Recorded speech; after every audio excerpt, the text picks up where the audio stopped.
sovereign should be listening. Welcome to Sovereign Story Mode, a channel wholly dedicated to bringing beloved stories to new mediums. Come, take a seat by the fire.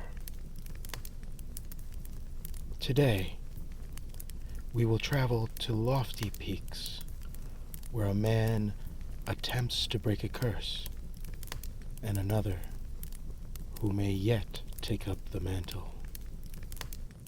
I hope you enjoy. Mundus mutatus. The world has changed. Id gusto in I taste it in the water. I feel it in the soil. I can smell it on the wind. Much that once was is lost, for none now live who remember it.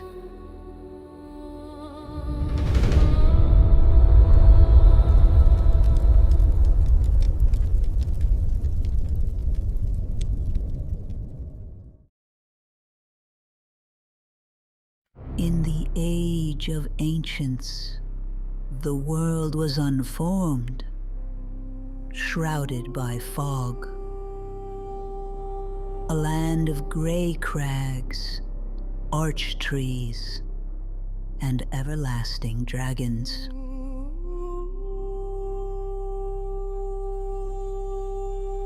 But then there was fire, and with fire came disparity. Heat and cold, life and death, and of course, light and dark.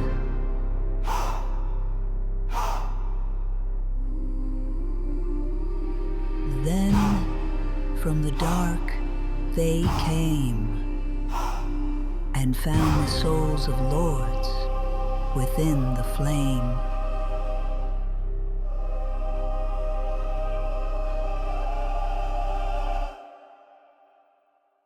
Nito, the first of the dead.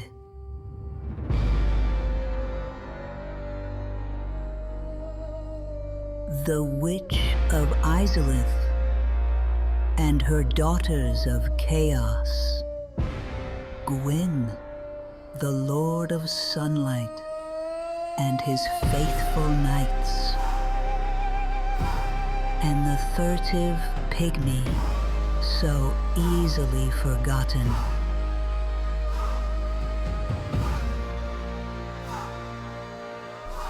With the strength of lords, they challenged the dragons. Gwyn's mighty bolts peeled apart their stone scales.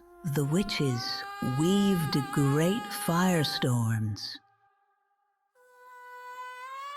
Nito unleashed a miasma of death and disease, and Seath the Scaleless betrayed his own, and the dragons were no more.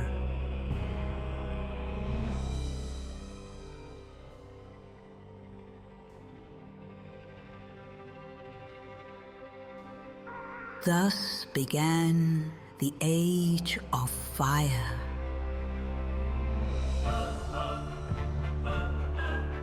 But soon the flames will fade, and only dark will remain.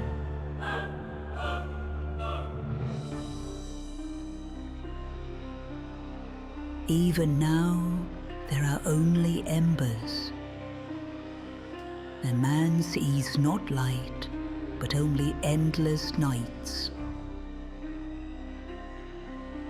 And amongst the living are seen carriers of the accursed Darksign.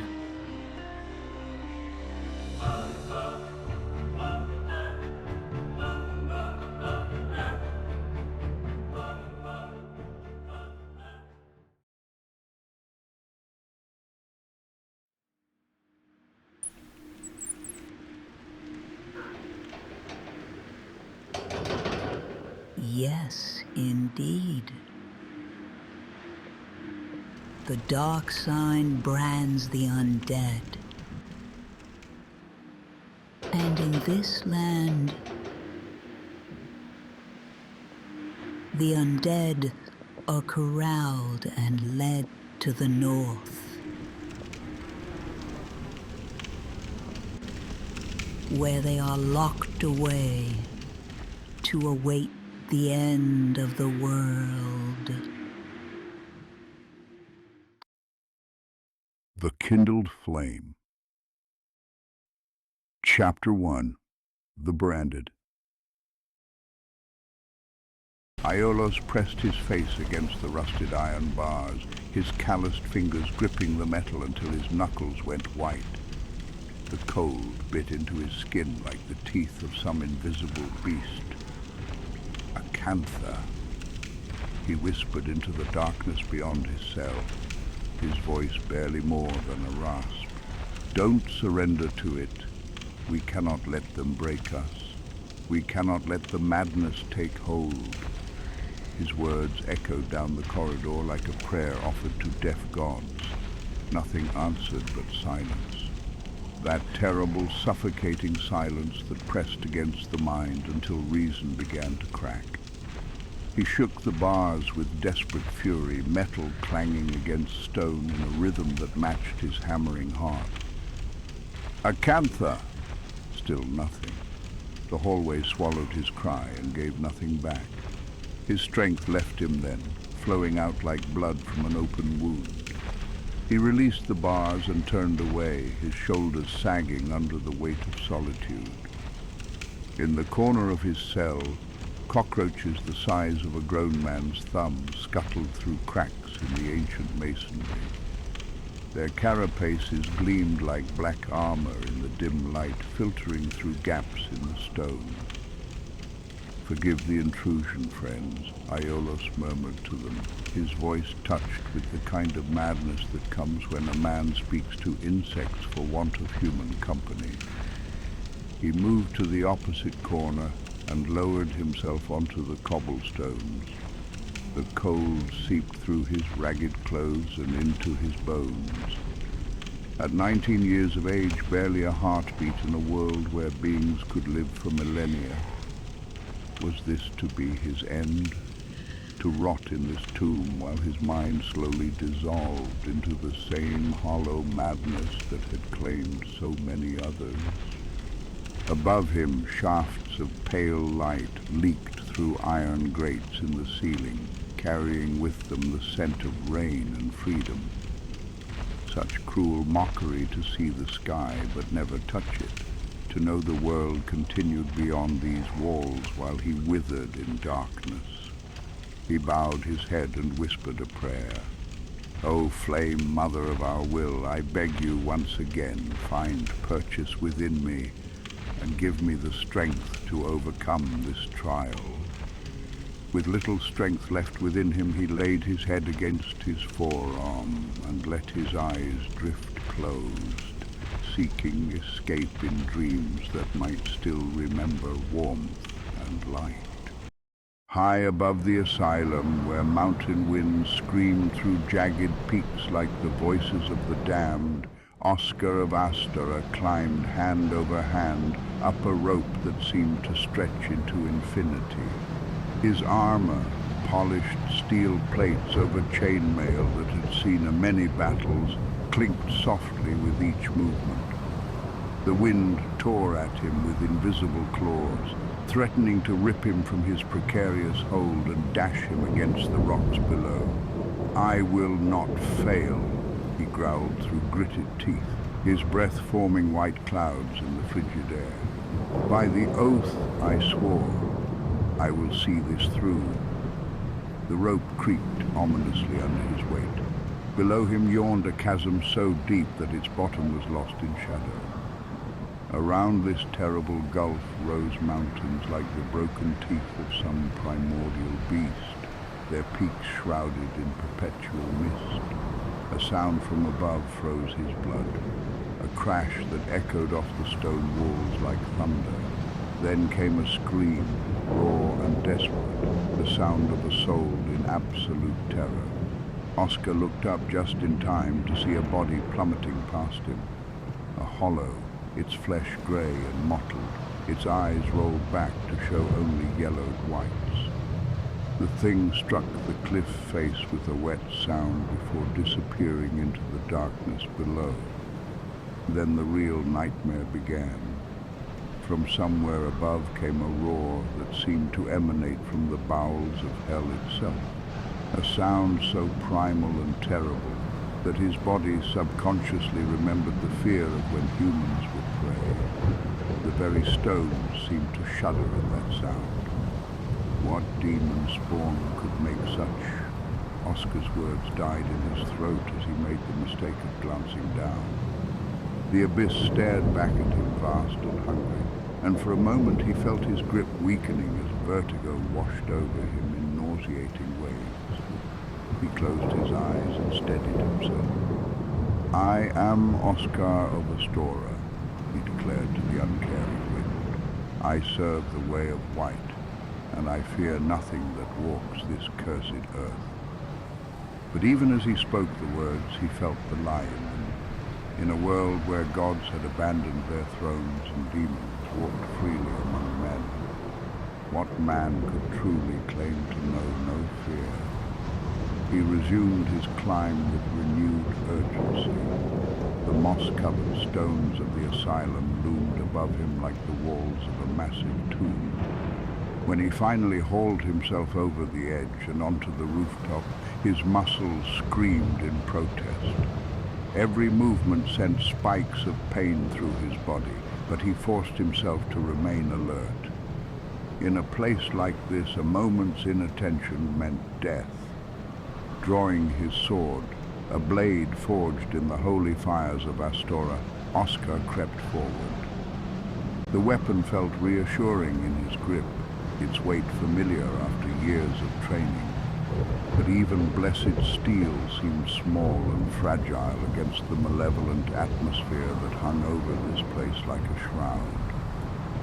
The rooftop was a maze of crumbling stone pillars and collapsed masonry, each shadow potentially concealing danger.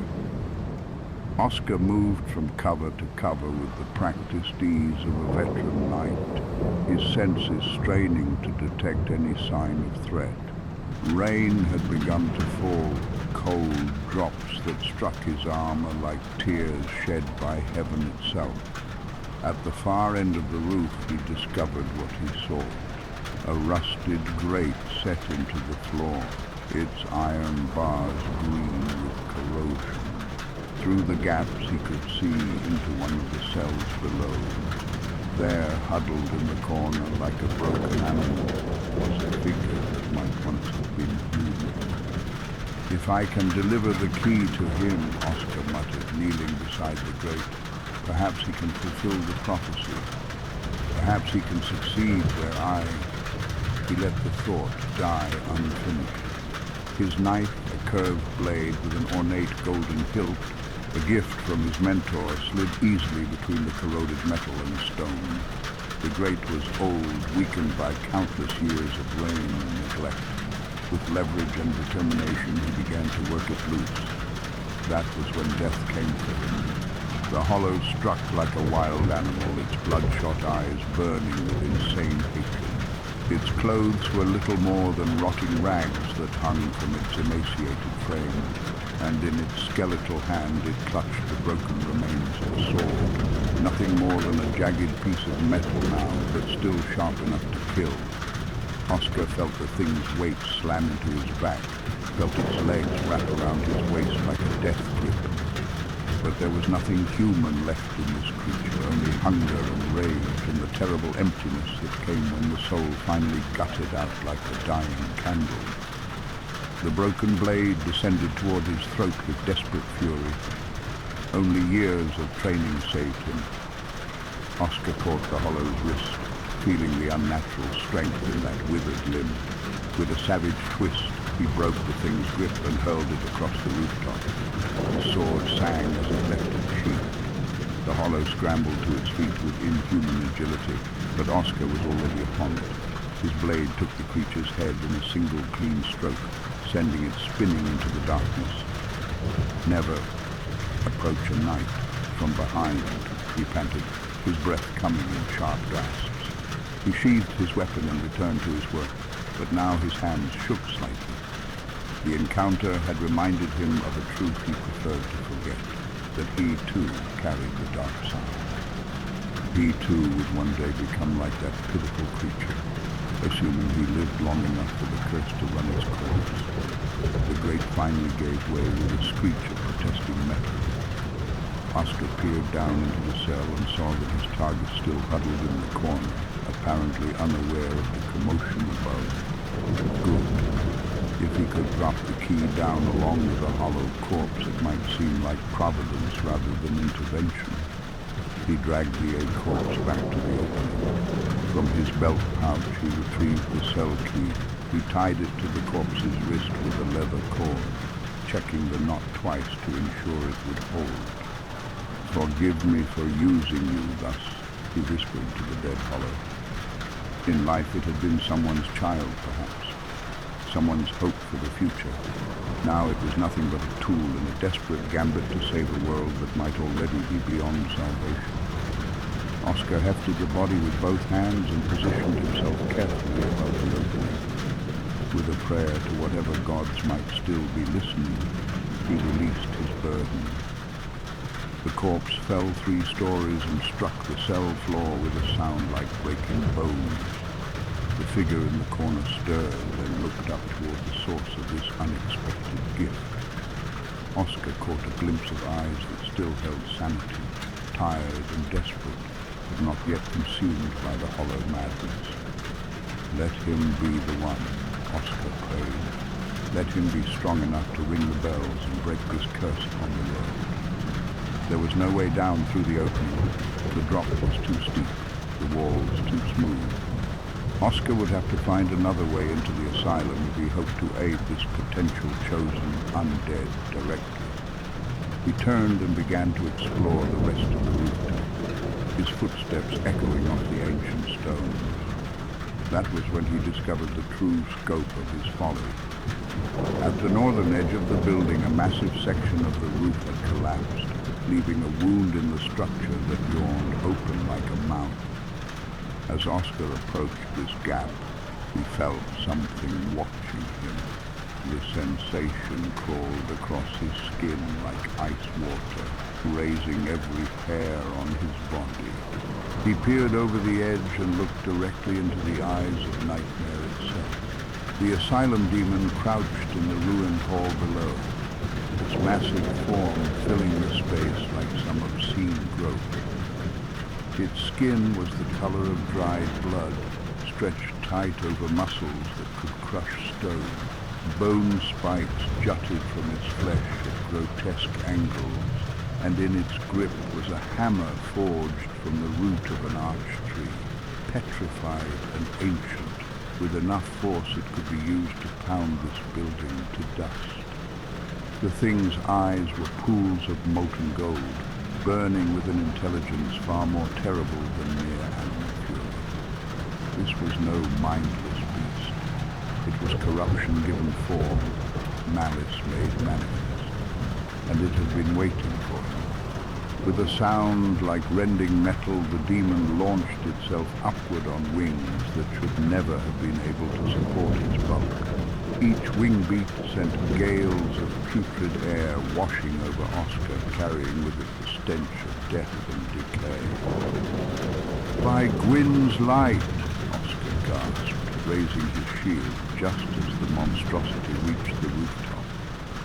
The demon's head alone was as tall as a grown man, its maw filled with teeth like broken swords. When it roared, the sound seemed to tear at the very fabric of reality. Oscar felt something warm and wet running down his face and realized his ears were bleeding. "I am Oscar of Astora," he shouted, his voice barely audible over the demon's continued bellowing. "Servant of all Father Lloyd and champion of the Way of White." By the oaths I have sworn and the light I carry, I will send you back to whatever pit spawned you. The words were brave, but even as he spoke them, Oscar knew he was going to die. The demon's first swing came like a falling mountain. Oscar threw himself to the side, feeling the massive hammer pass close enough to ruffle his hair. The weapon struck the rooftop with such force that cracks spread outward from the impact point like a spider's web. Oscar rolled to his feet and struck at the demon's leg with his blessed blade. The steel bit deep, drawing a spray of black ichor that hissed and steamed where it struck the stone. But the wound that would have felled any mortal creature barely seemed to inconvenience this nightmare. Again the hammer fell, and again Oscar barely managed to avoid being crushed. His armor, pride of Astora's finest smiths, felt like paper against such overwhelming force. Each near miss sent shockwaves through the air that threatened to knock him from his feet. He fought with the skill of a lifetime's training, striking when he could, dodging when he must. But it was like trying to fell a mountain with a dagger. For every shallow cut he managed to inflict, the demon seemed to grow stronger, more enraged. The end came without warning. Oscar had rolled between the demon's legs, hoping to strike at its unprotected back, but the creature was not the mindless brute he had taken it for. As he raised his sword for what he prayed would be a killing blow, the demon's massive hand closed around him like a trap. He felt his ribs crack as that terrible grip tightened. His sword fell from nerveless fingers as agony exploded through his body. The demon lifted him high above the rooftop, and for a moment they were face to face, knight and monster, light and shadow, hope and despair. The demon's eyes held a terrible intelligence, and in that gaze, Oscar saw the truth. This creature had once been human. Somewhere beneath that monstrous exterior was the remains of someone who had once loved and laughed and dreamed of better days. The curse had taken all of that and twisted it into something obscene. Is this my fate as well? He wondered as darkness crept into the edges of his vision. Will I, too, become a monster when the curse finally claims me? The demon lifted its arm as if to throw the Brocken knight from the roof. The demon hurled him from the rooftop with contemptuous ease. Oscar felt himself flying through empty air, his broken body tumbling end over end. The asylum walls rushed past him in a blur of stone and shadow. He crashed through a window, then through a floor, his armor doing nothing to cushion the impacts. Stone and timber gave way before his falling form until finally, mercifully, he came to rest on the second level of the asylum, his body a broken ruin amid the rubble of what had once been an altar, through eyes that were already glazing over. He could see out cell bars and down a hall. He thought back to the undead he left the key with. Perhaps there was still room. Perhaps his sacrifice would not be in vain. The bells, he whispered with his breath fading. Ring the bells, and perhaps this nightmare will finally end. Then darkness claimed him, and Oscar of Astora fell into unconsciousness.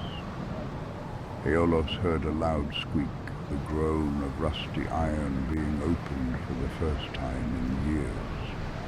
Aeolus looked up, his eyes adjusting the light beaming into his cell. As his gaze met the ceiling, something crashed into the floor.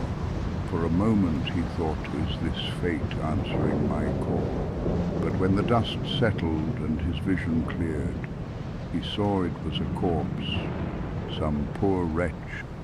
Confused, he looked up toward the grate in the roof, kneeling, Staring down at him from above his cell was a knight in blue and silver armor. The man's face was hidden behind an ornate helm, but Aiolos could feel eyes upon him, measuring, evaluating, perhaps even hoping.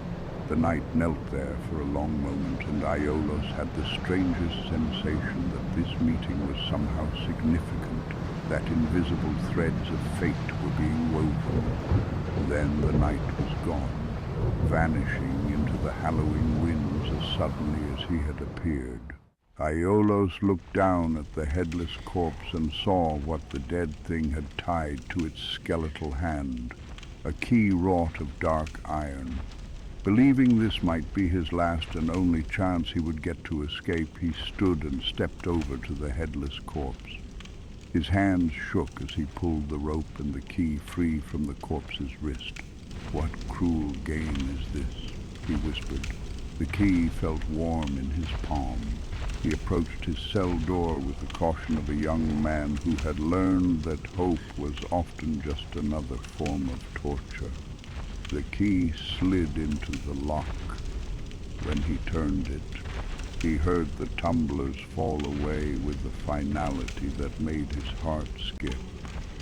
The door swung open on hinges that shrieked. Aiolos took a breath. He stepped into the corridor and immediately wished he hadn't. The air outside his cell was thick with the stench of decay, much worse than in his cell. Torches guttered in their sconces, casting shadows that seemed to move like dancing demons. And from somewhere in the distance came sounds that no human throat could make. To his right was another cell, its door locked. Aiolos stepped toward the door. He pushed the key into the lock, but it wouldn't turn. "No," Aiolos said. His hands reached up to the bars. Inside, a hollow lying in the feudal position in the corner, and a hollow praying next to a stack of bones. Acantha, her lips moved constantly, but no sound emerged. Her eyes had been put out, whether by her own hand or another's, Aiolos could not tell. He shook the bars. "Acantha!" he shouted. No response.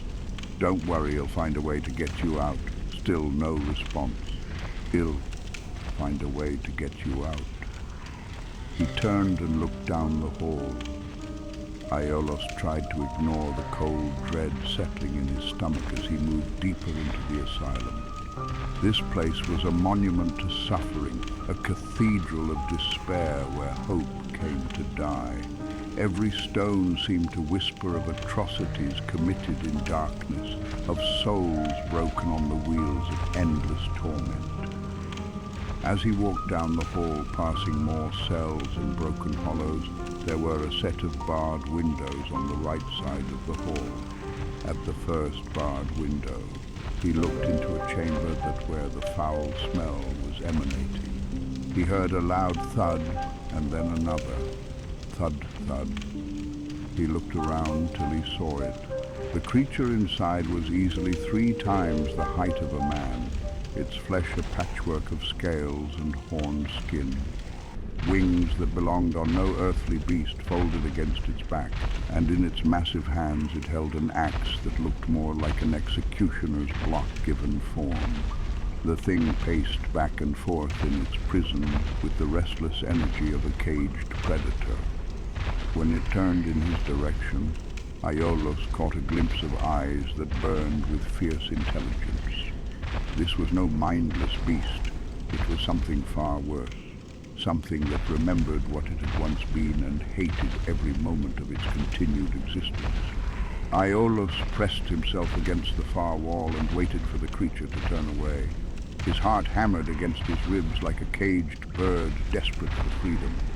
The broken sword hilt on his hip, all he had left, felt pitifully inadequate against such a nightmare. When the demon's attention was elsewhere, he crept past the windows with all the stealth he could muster. But the asylum was full of reminders of its true purpose. Impaled on the bars of one window was a corpse with a bag over its head. Some poor soul who had tried to hide their shame but found only a more terrible death. "You deserve better than this, friend," Aiolos whispered. "You all do." He moved through the passageway, each step taking him deeper into a labyrinth designed by madmen for the torment of the innocent. Water dripped constantly from unseen sources, and the walls wept with moisture that might have been condensation, or might have been something far worse. In an aqueduct chamber, he was forced to wade through water that was black as ink and twice as foul. The water reached his knees, and he tried not to think about what diseases might be breeding in this festering soup. An archway led to a ladder that climbed toward blessed light. As he hauled himself upward, rung by rung, Aiolos felt hope stirring in his chest for the first time in weeks. For a moment, sunlight touched his face. It felt warm and life-giving after so long in darkness. He emerged into a courtyard, the overcast sky and the wind rushing overhead. The courtyard was austere but beautiful in its simplicity. No decorations adorned the space save for two weathered statues, clean lines of stone and mortar, a staircase leading to great wooden doors, and in the center a mound of ash with a sword thrust through its heart. The sword was a thing of beauty. Its blade was twisted in a perfect spiral. The hilt was long enough for two hands wrapped in leather that had once been white, but had darkened with age and use. The winds howled above. Aiolos approached the ash pile with reverence. Something about this place felt calming. A sense of a still peace lay in the air. He reached out with his internal flame, that spark of life that all living beings carried within them. The ashes responded instantly, erupting into a pillar of fire that warmed his soul as well as his body. This was a bonfire, a beacon of hope in a world gone mad. It felt like a sanctuary where the weary could rest and the wounded could heal. But there was no time for rest, not yet. The great doors beckoned, and beyond them lay either freedom or death. In this place, Aiolos was no longer certain there was a difference between the two. He walked over to the doorway. The doors were massive things of iron and oak bound with bands of steel.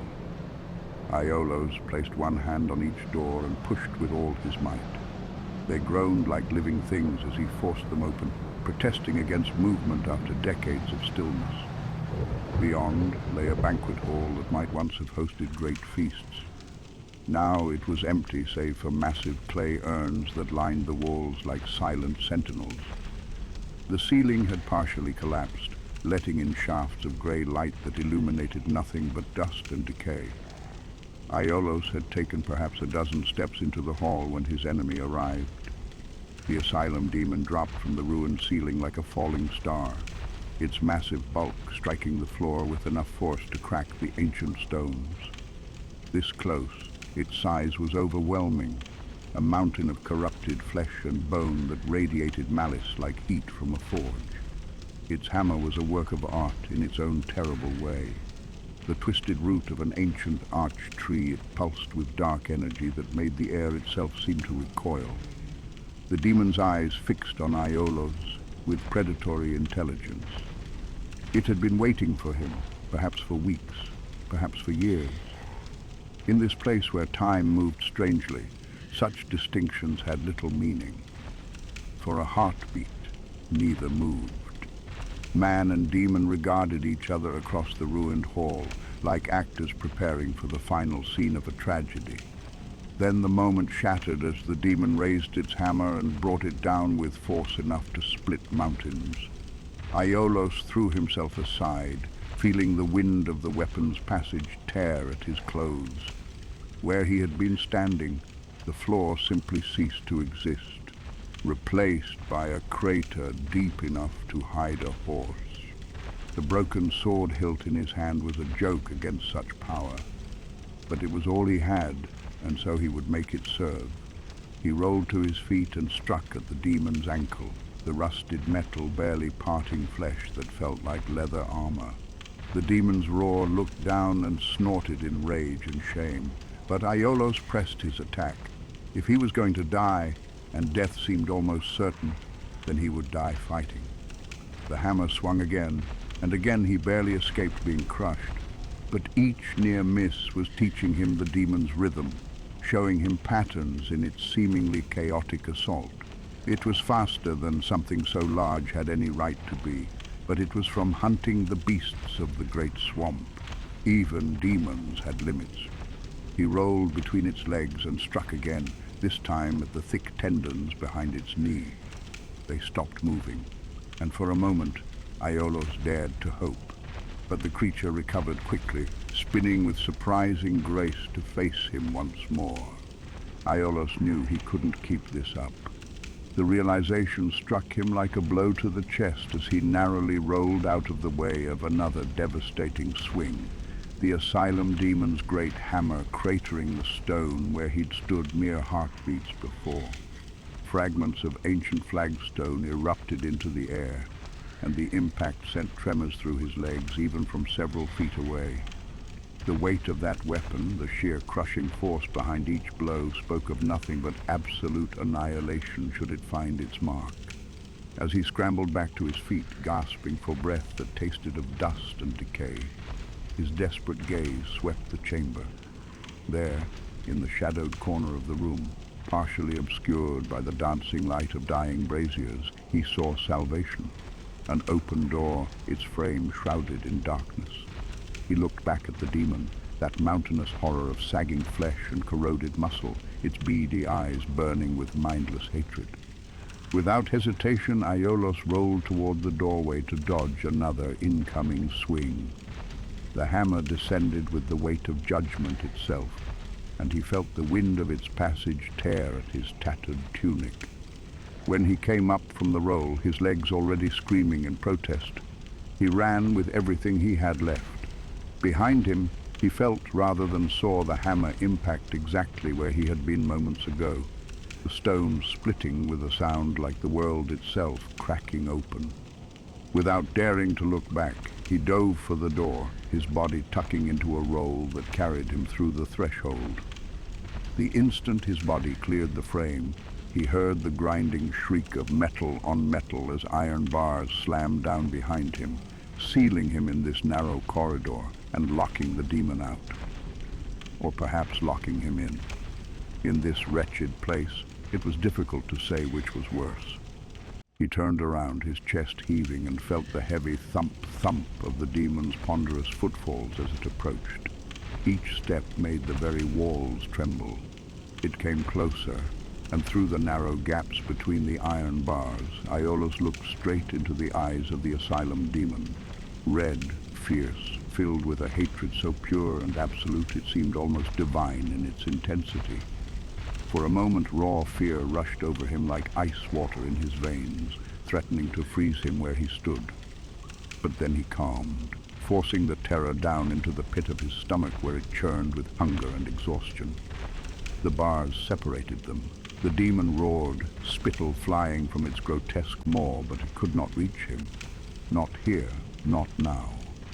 Aiolos turned and jogged down the stairs, each step taking him further from that monstrosity. His legs felt like lead, his breathing ragged, but he pressed on.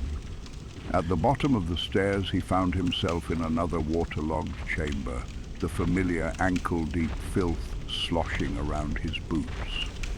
He looked around for an exit, his eyes adjusting to the perpetual gloom, and saw a door on the opposite end of the room. Then he looked to his right and felt his heart lift despite everything. Another bonfire, its coiled sword thrust into accumulated ash, waiting to be kindled. He raised his hand to the fire once again, and as he drew close, it ignited with that same supernatural ease, flames dancing to life as though welcoming home a long-lost traveler. The warmth washed over him, and he felt some of the terrible cold that had seeped into his bones begin to recede.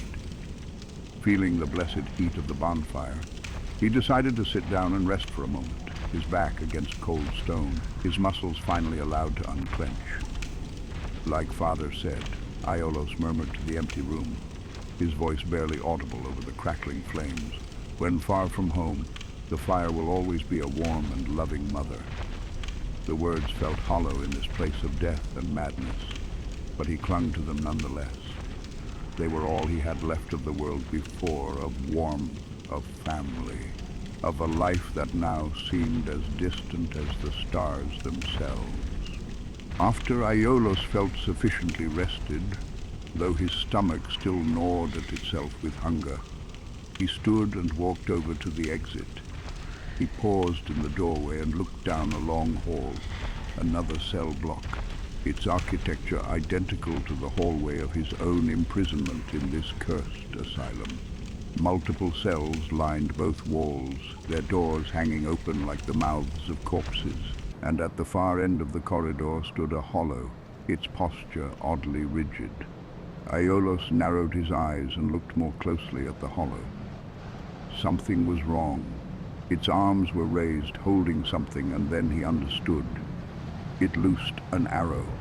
Aiolos was just barely able to throw himself to the right, the projectile hissing past his head and clattering against the stone somewhere behind him.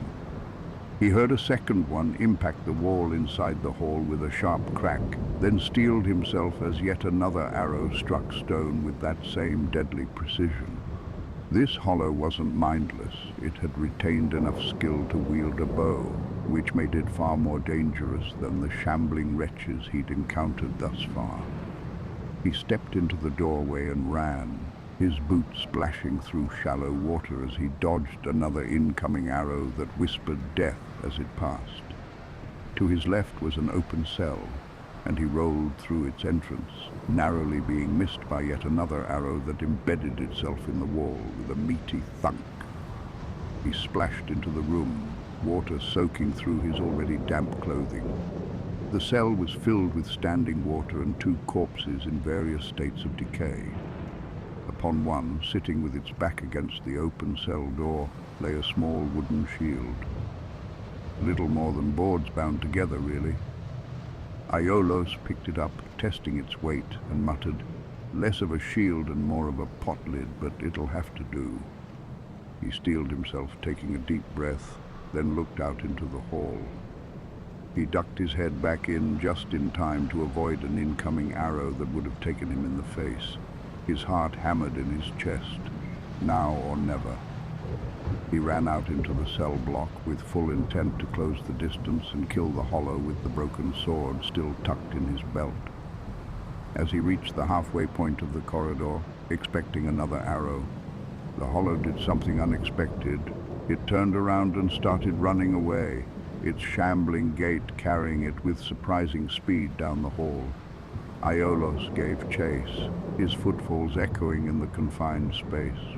But nearing the end of the hall, he saw the hollow turn down another corridor and disappear from sight. He slowed his pace, caution warring with the urge to pursue, and as he approached the corner, he saw a corpse face down on the ground, its skeletal hand still clutching a weapon. It was a fully intact hand axe, its blade dull but serviceable, far superior to the pitiful broken sword shard he'd been carrying. He bent down and picked up the weapon, feeling its weight, the worn leather grip still solid in his hand. "This will do far better than the broken sword," he said, and stepped into the doorway that led upward. He looked up a flight of stairs shrouded in shadow. He still couldn't see the hollow archer, but he knew it was up there, waiting. He steeled himself, raised his makeshift shield, and ascended the stairs at a measured pace, his senses straining for any sign of movement. At the top, he saw the hollow, bow drawn. It loosed another arrow. Aiolos shifted to the right just in time, the arrow skimming past his shoulder and ran straight for the hollow. He rolled forward as it drew and released its final arrow, the projectile sailing harmlessly over his tumbling form, and came up with his axe already swinging. He brought it down on the hollow's shoulder with a wet crunch, the blade biting deep into corrupted flesh. The hollow stumbled backward, its bow clattering to the ground. Aiolos pressed his advantage, bringing his axe up again and slamming it down on the hollow's collarbone. The blade impacted with a sickening sound of breaking bone, and the hollow's body went limp, collapsing to the ground in a heap. Blood, thick, dark, almost black, spurted from the wound. Aiolos looked at his axe, now slick with gore, and swung it sharply to knock some of the blood off. "All right," he said to the empty hall, his voice carrying a grim satisfaction. "I think I'm now prepared to find a way out of here." He stepped over the corpse, moved down a small connecting hallway, and emerged onto a balcony that overlooked the courtyard below. He stepped forward to the low wall and looked over, down at the bonfire far beneath him. From this better vantage point, he surveyed the entire courtyard and whispered, "It still feels strangely peaceful." The observation unsettled him. In a place like this, a charnel house of the damned, peace felt wrong, like the calm before some terrible storm. Aiolos looked to his right and walked down the corridor. Before him lay two staircases, one ascending, one descending into deeper darkness. After a moment's consideration, he decided to take the one that ascended. Perhaps height would give him perspective, show him a way out of this nightmare. As he climbed the stairs, each step measured and careful, he looked around. The silence pressed against his ears. It felt too quiet, the absence of sound somehow more threatening than any noise. He looked up toward the top of the stairs and saw a large silhouette blocking the dim light from above. It started to move. "A boulder!" his mind screamed, and Aiolos threw himself to the right, rolling desperately down toward the lower staircase. He landed hard, pain shooting through his legs and hips as his body absorbed the impact. Behind him he heard the boulder as it struck the wall with tremendous force, the ancient stonework exploding inward as it smashed clean through and into one of the cells beyond. Breathing hard, Aiolos climbed back up the stairs and approached the hole the boulder had created. He peered through the jagged opening into the cell beyond.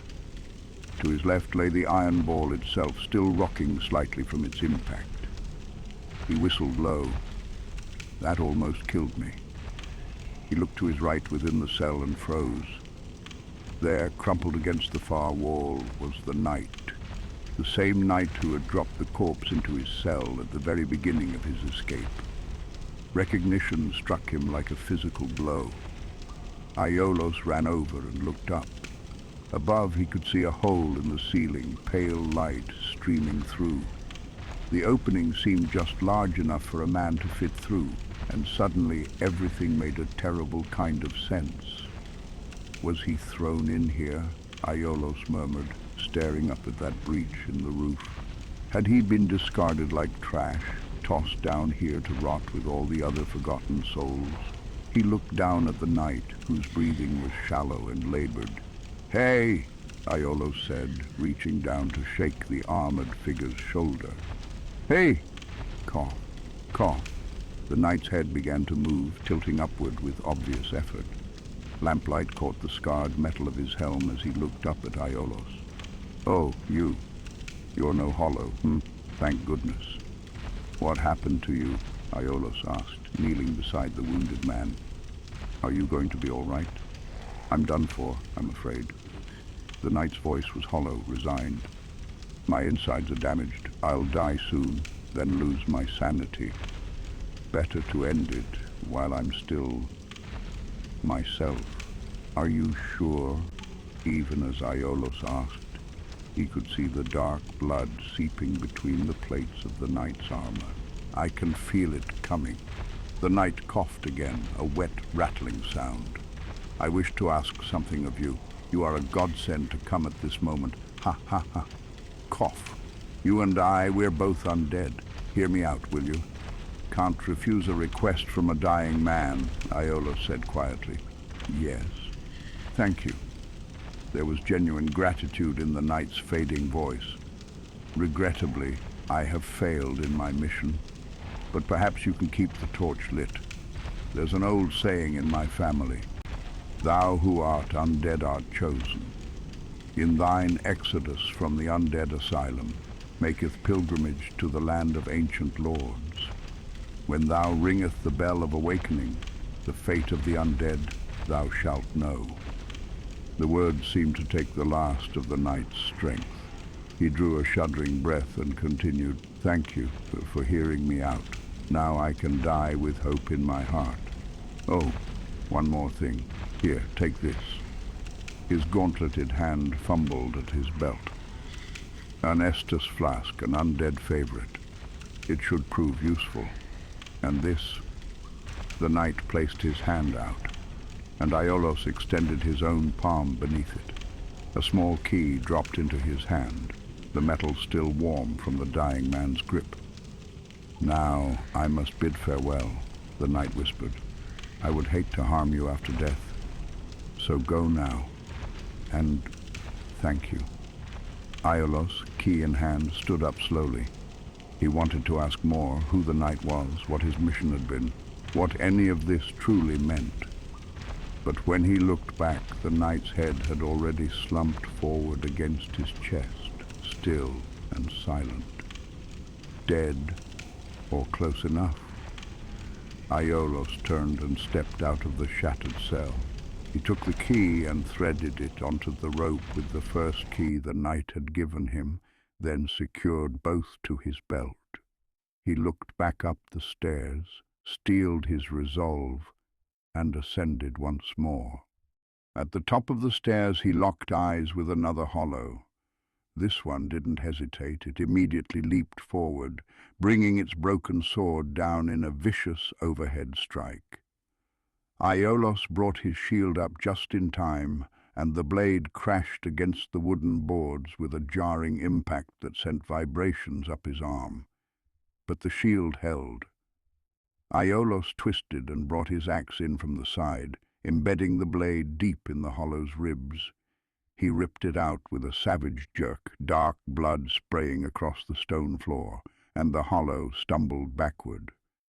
Before it could recover, he brought the axe up high and slammed it down on the hollow's shoulder. The body went limp instantly and collapsed to the ground. Aiolos stepped over the corpse. Before him stood another door, rusted iron bars set in an ancient frame. He took the key the dying knight had given him and inserted it into the keyhole. He twisted, and with a heavy thunk, the mechanism gave. The door squealed in protest as he pushed it open, the hinges shrieking as they moved for the first time in what must have been years, perhaps decades. He stepped through the doorway into a corridor that led outside. As he drew closer to the far end, he could feel it, the wind rushing in, cold and biting, tearing at his skin like invisible claws. The air tasted different here, clean, real. "I'm outside," he breathed, and the words came out like a prayer. He emerged onto a narrow walkway that wrapped around the crumbling asylum.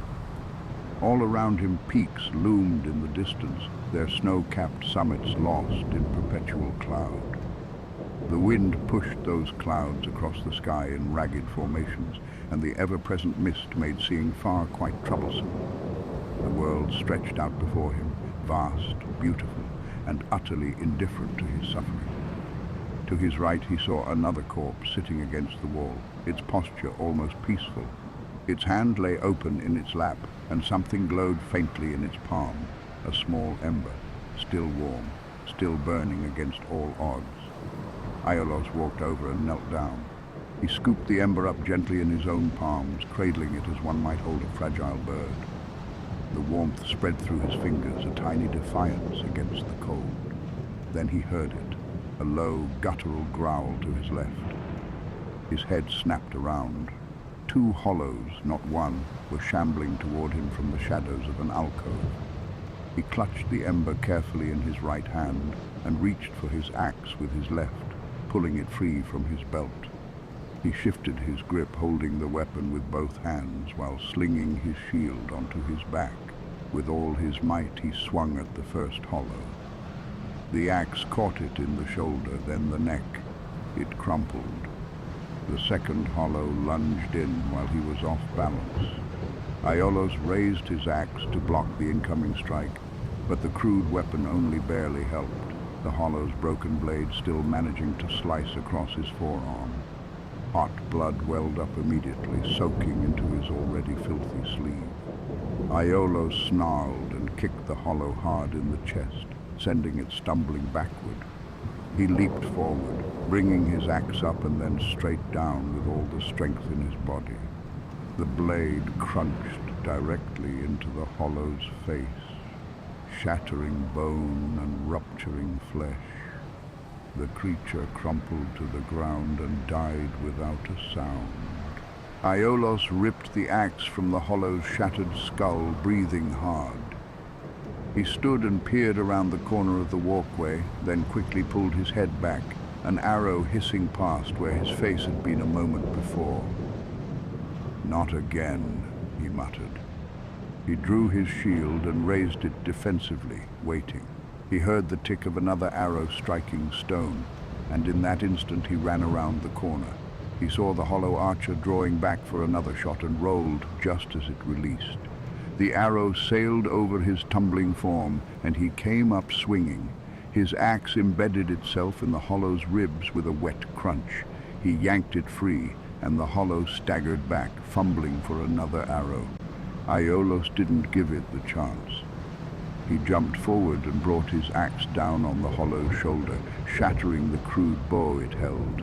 The arrow clattered uselessly to the ground, followed by the hollow itself. Aiolos looked to his left and saw a large archway, its entrance shrouded in white fog, that strange barrier he'd seen before, the kind that separated one world from another. He looked to his right and saw another doorway, this one clear and open. "I'll take this road," he decided, and stepped through.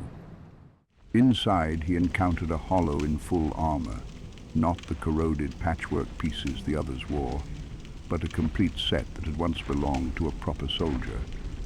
The hollow turned toward him, and Aiolos grinned despite his exhaustion. "Good. I'm ready for a challenge." The hollow ran forward with surprising coordination and came in with a thrusting attack, its sword aimed directly at Aiolos's chest. He blocked it with his shield, feeling the jarring impact travel up his arm, then quickly brought his axe forward in a horizontal slash aimed at the hollow's ribs, the same attack that had felled so many others. But this one was different. It dodged backward with practiced ease, maintaining distance. "Oh, you're smarter than the others," Aiolos observed, a note of genuine respect in his voice. Not willing to lose momentum, Aiolos pressed forward. The armored hollow raised its shield defensively, but as Aiolos closed the final distance, it dropped its guard for just an instant, perhaps preparing for a counter-thrust. That instant was all Aiolos needed.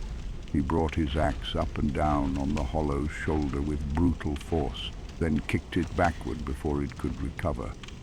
He struck again, the same shoulder, the blade biting deeper. The hollow looked up, its movement slowing, and tried to raise its sword for another thrust. But Aiolos, seeing the opening, brought his axe in from the right while the hollow was distracted.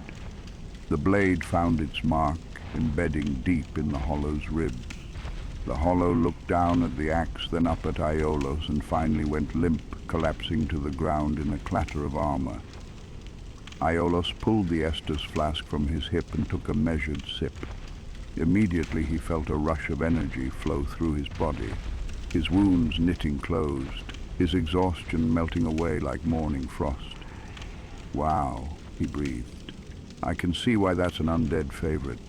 I feel like I just had a full night's rest." His stomach growled loudly, breaking the moment. "Still hungry, though," he said with a pathetic whimper. He looked around the chamber and saw another barred door at the far end. He approached and tried the key the dying knight had given him, but it didn't fit. The lock refused to budge. "Well," he sighed, "I guess that means I have no other choice." Aiolos turned back, retraced his steps, and walked back outside to stand before the fog gate. He paused there, looking behind him over the low wall and the spiked bars that lined it, out toward the mountain range beyond. The vista was breathtaking, beautiful, and terrible in equal measure. "Will I ever make it home?" he whispered to the wind. "Is my home even still there to return to?" The questions hung in the air, unanswered and perhaps unanswerable. He turned toward the fog gate, took a deep breath, and stepped through. He found himself atop a small balcony overlooking the banquet hall, and directly beneath him, its grotesque head tilted upward, was the Asylum Demon. Their eyes met across the distance, and in that moment, something primal and terrible ignited within Aiolos. Not courage, exactly, but a white-hot fury born of exhaustion, hunger, and the sheer injustice of everything he had endured. The fire boiled over inside him. He squeezed the handle of his axe so hard his knuckles went white, raised his shield, and without thinking, without hesitation, he leaped. He plummeted through the air and brought his axe down on the demon's face with every ounce of strength in his body. The blade sank deep, and blood, thick, hot, real, gushed forward in a torrent. Gore splattered across Aiolos' face and chest as he ripped the axe free and jumped down to the ground. He landed hard, his legs screaming in protest at the story-and-a-half drop. Pain shot through his knees and ankles, but he forced himself to stay standing. "You stand between me and freedom." Aiolos didn't have a chance to finish his declaration. The demon's great hammer came sweeping in from the side like the hand of an angry god, intent on crushing him against the wall. He rolled out of the way just in time, the weapon smashing into stone where he'd stood, fragments of wall exploding outward. He took a breath, raised his shield, and watched the demon carefully. It raised the great hammer and slowly, ponderously, began to turn. They met each other's gaze across the ruined hall, man and monster, both pushed to their limits. With startling speed that belied its size, the demon raised the hammer high into the air, preparing to bring it down and crush Aiolos where he stood. The rage was evident on the creature's twisted face, blood still streaming from the wound Aiolos had opened across its brow. He rolled out of the way as the hammer fell like a meteor, the impact cratering the floor, and ran to the side. He found himself on the demon's back right flank, and understanding dawned. "That's it," he breathed. Aiolos ran to the demon's tail and began hacking away with fierce determination, each strike opening new wounds in the thick, leathery hide. "If I can just keep myself behind him," he thought, "he can't spin that fast." While he can raise that hammer with surprising speed, his thought was interrupted as the demon used its vestigial wings to lift its enormous body into the air. Oh no! Aiolos started to run, but he was too late. The demon brought its entire body down, ceasing the beating of its useless wings, and its massive bulk slammed against the ground with apocalyptic force. The impact sent a shockwave rippling through the stone floor, the vibration so intense it knocked Aiolos clean off his feet. He fell face first, his axe skittering away, and rolled desperately to regain his footing. He turned and saw the demon was already bearing down on him, moving with terrible purpose. Aiolos rolled again, putting a stone pillar between himself and the creature, but it was of no use. The demon simply smashed through it, ancient masonry crumbling like sand. Still, the obstacle allowed for some precious distance to open between them. Aiolos took another sip of his Estus flask, feeling the warmth spread through him, and muttered, "All right, here we go." What followed was a desperate dance, a flurry of dodges, rolls, and near misses that blurred together into a single extended moment of survival. Aiolos hacked at the demon's ankles and tail whenever he could, opening wound after wound. Blood started pouring from the creature's legs and lower body, pooling on the floor, making the footing treacherous. Eventually, blessedly, the demon stumbled. "Here's my chance," Aiolos shouted. He slung his shield onto his back and gripped the axe with both hands, running straight for the demon. He hacked away with wild abandon, striking again and again, blood gushing out in horrific quantities. The demon spun around faster than it had before, and Aiolos understood this was a beast backed into a corner, and any beast before death would be the most dangerous it had ever been. He tried to dodge, but he wasn't quick enough. The handle of the demon's hammer caught him square in the chest, and launched him across the room. He crashed into the iron doors, his exit, his freedom, and slumped against them, gasping for air that wouldn't come. He looked across the hall at the demon, now slowly advancing toward him, the great hammer held in both hands. This was an execution. The demon had won. Iolo stood tall, despite everything, his vision swimming, blood trickling from his mouth. This is it, he thought. For a moment, everything simultaneously sped up and slowed down. Time became meaningless. Aiolos ran forward with what strength he had left. The demon raised the hammer high above its head, preparing to bring it down and end this struggle once and for all. But Aiolos didn't even look up. He knew with absolute certainty that both he and the demon were on their last legs. One final exchange would decide everything. The hammer began its descent. Aiolos rolled to the left on pure instinct, the massive weapon missing him by a hair's breadth and smashing into the floor with a sound like thunder. He leaped up, axe gripped in both hands, and brought it down on the demon's face with the very last of his strength. The demon jerked its head back violently, and the axe blade carved a brutal line across its throat. Blood erupted from the wound in a scarlet fountain. The demon roared, a sound of fury and disbelief, then wobbled on its massive legs and fell. The Asylum Demon crashed face first onto the ground, the impact shaking the entire hall. Its body twitched once, twice, then went still. Aiolos stood over it, chest heaving, covered in blood, both his own and the demon's. For a long moment he simply stared at the corpse, unable to quite believe it was over. Then, slowly, he turned toward the iron doors and freedom beyond. Aiolos stood before the great iron doors, his body trembling with exhaustion, pain radiating from wounds both fresh and half-healed.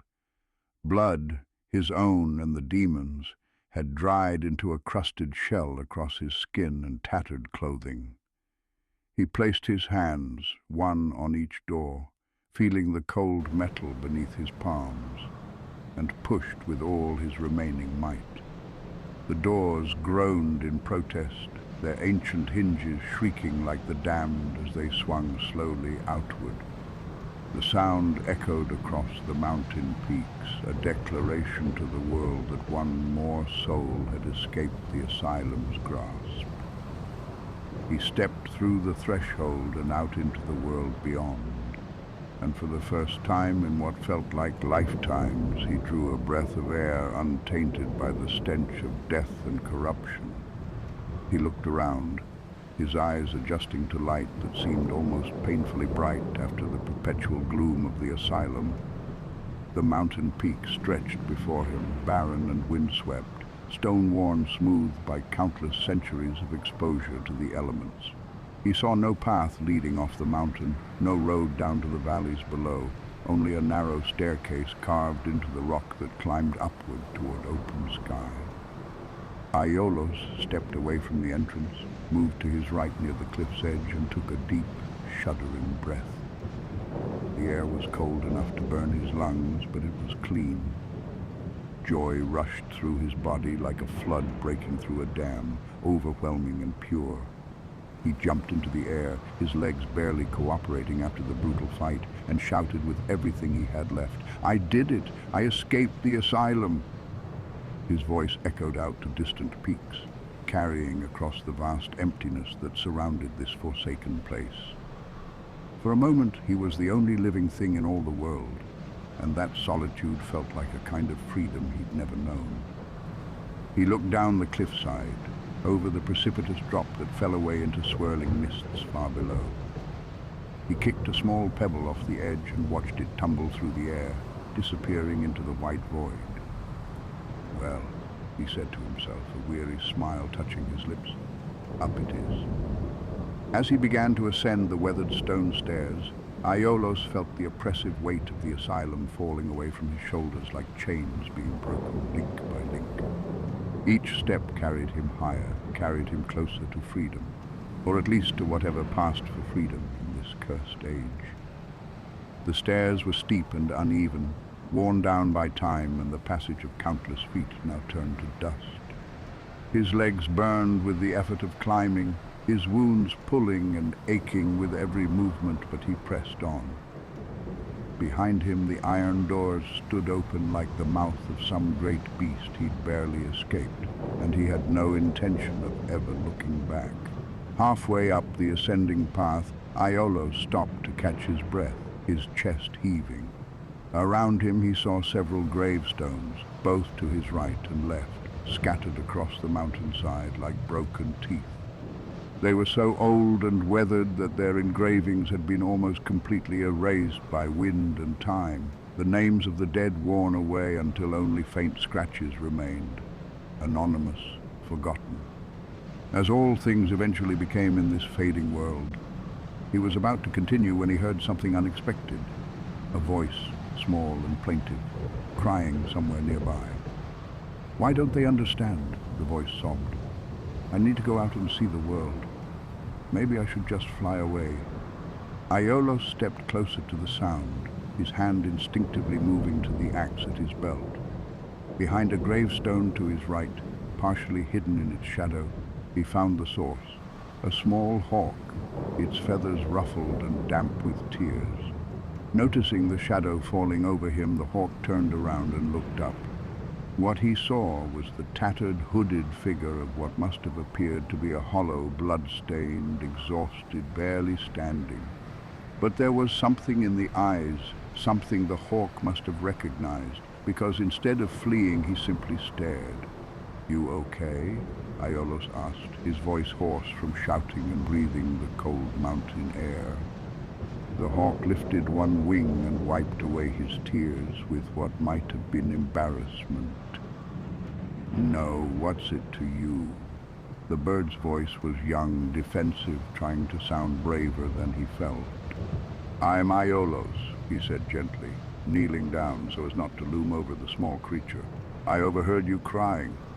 "I wasn't crying," the hawk insisted, though his eyes were still wet. "Well," Iolo said with a faint smile, "I heard you're trying to leave this place, and so am I." Across the hawk's face flashed an expression of genuine surprise. He hopped up onto the headstone, his talons clicking against weathered stone, and looked directly into Iolos's eyes for a long moment. It was an appraising look, searching, as if the bird were reading his very soul, his aura, the essence of who and what he was. Finally, the hawk nodded, some internal decision made. "Yes, let's go." "Go where?" Iolos asked, standing slowly, his knees protesting. "I don't know," the hawk admitted. "But let's leave before my parents catch us." With a flutter of wings, the hawk hopped up onto Iolos's shoulder, his small talons gripping the fabric of the tattered hood. "I'm Snuggly, by the way, an arcane hawk. I said it before, but I'm Iolos, pyromancer of the Great Swamp." Even as he spoke the words, Iolos felt a pang of loss. Pyromancer. Once that title had meant something. Once fire had danced at his fingertips. Now he was just a branded undead with an axe and fading hope.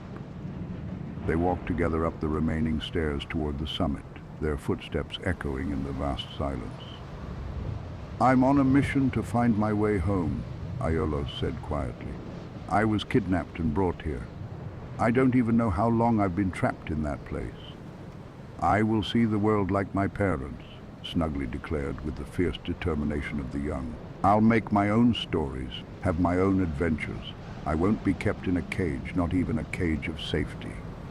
"Alone, we might not succeed," Iolos observed. "But together, we will achieve our goals." "Yes," Snuggly agreed with a nod. At the top of the stairs, they emerged onto the true peak of the mountain, and the sight that greeted them stole Iolos's breath away. They found themselves surrounded by an endless sea of clouds stretching to every horizon, white and pure, rolling like ocean waves far below. The air was thin and cold enough to sting, but free of the corruption and decay that had tainted every breath within the asylum's cursed walls. Ancient gravestones dotted the summit, half buried in rocky soil, marking the resting places of those who had died before the curse took hold. Back when death still meant something, back when it was still an ending rather than a transition into hollow madness. The stones stood as silent witnesses to an age long past, when heroes and common folk alike could find peace in the earth. "It's beautiful," Snugly whispered from his perch on Iolos's shoulder. "It is," Iolos agreed, his voice barely audible over the wind that howled across the exposed peak. At the very summit, standing amid a ring of the oldest gravestones, the pair found themselves face to face with the moment fate made manifest.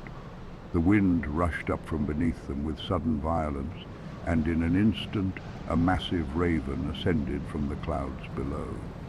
It was no ordinary bird. This creature was enormous, its wingspan blotting out the sky, each feather as long as a man's arm.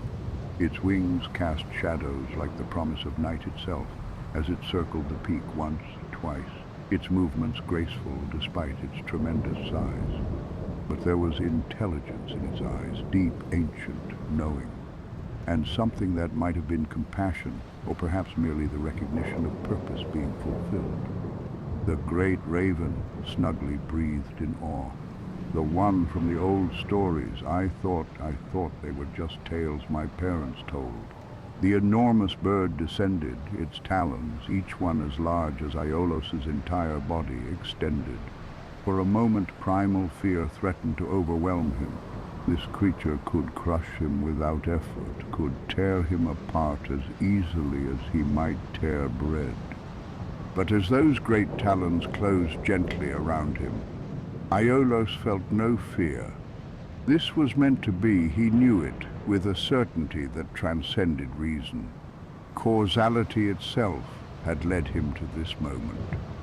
The giant bird bore them up and away from the asylum, its powerful wings beating in a rhythm like the heartbeat of the world itself. Snugly clung to Iolos's shoulder, his small form pressed against the hollow's neck, both terrified and exhilarated by the flight. Behind them, the northern Undead Asylum grew smaller and smaller with each beat of the raven's wings, shrinking until it was nothing but a dark stain on the mountainside, a scar on the world, a place where hope went to die. But its shadow would follow Iolos forever. He knew it would haunt his dreams and linger at the edges of his vision, a constant reminder of where he had come from and what he had overcome. The asylum had marked him, branded him in ways that went deeper than the Darksign burned into his flesh. Below them, the clouds parted occasionally, revealing glimpses of the world beyond, ancient forests, crumbling ruins, kingdoms fallen to decay. Only in the ancient legends is it stated that one day an undead shall be chosen to leave the northern Undead Asylum in pilgrimage to the land of the ancient lords, Lordran.